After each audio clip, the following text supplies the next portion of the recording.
For this instalment, I thought it would be fun to show you a little extract from one of the tunes on the Aristocrats album, which may or may not be out and available for purchase by the time you read and/or watch this.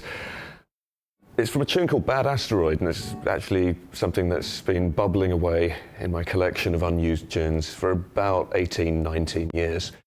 And finally, I got an excuse to record it properly. And yeah, it's called Bad Asteroid. Look up the Aristocrats if you want to know more about this. But the section I wanted to show you today, I thought you'd find interesting because there's some wacky tapping ideas, but also there's some harmonic interest. There's some budget Steely Dan kind of chords going on in the background. So if you just play the lick on its own, it doesn't mean anything. It sounds weird. You need the chords there for context. So I guess I'll start by showing you what the chords are.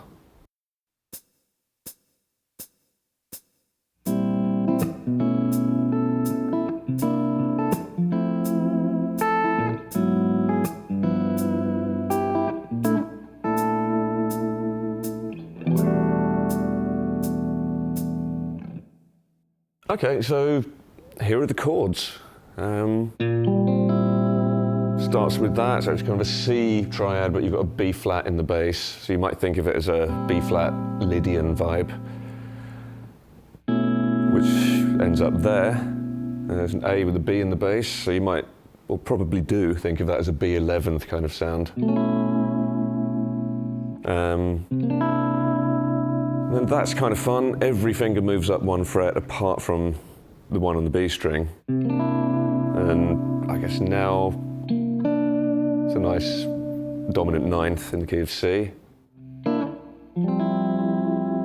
And then something like that. It's essentially an F major 7. Sometimes I'll add that major 9 sound in there. So a lot of these feel like keyboard chords. So you've got a triad and then you've got the wrong bass note. So I guess it's a C with an F in the bass. And then this, A flat Steely Dan chord. Call it what you will. I seriously don't care what that chord is called. But it's that one. Going to G13. Make sure you're not playing the A string there, that will kill it. And then it's going to B flat major 7, a bit of a sharp 11 in there for flavouring.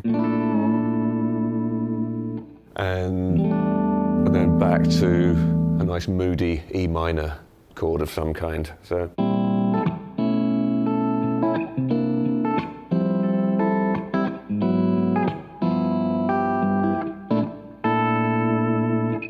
The more attentive among you may have noticed that there's one note running through.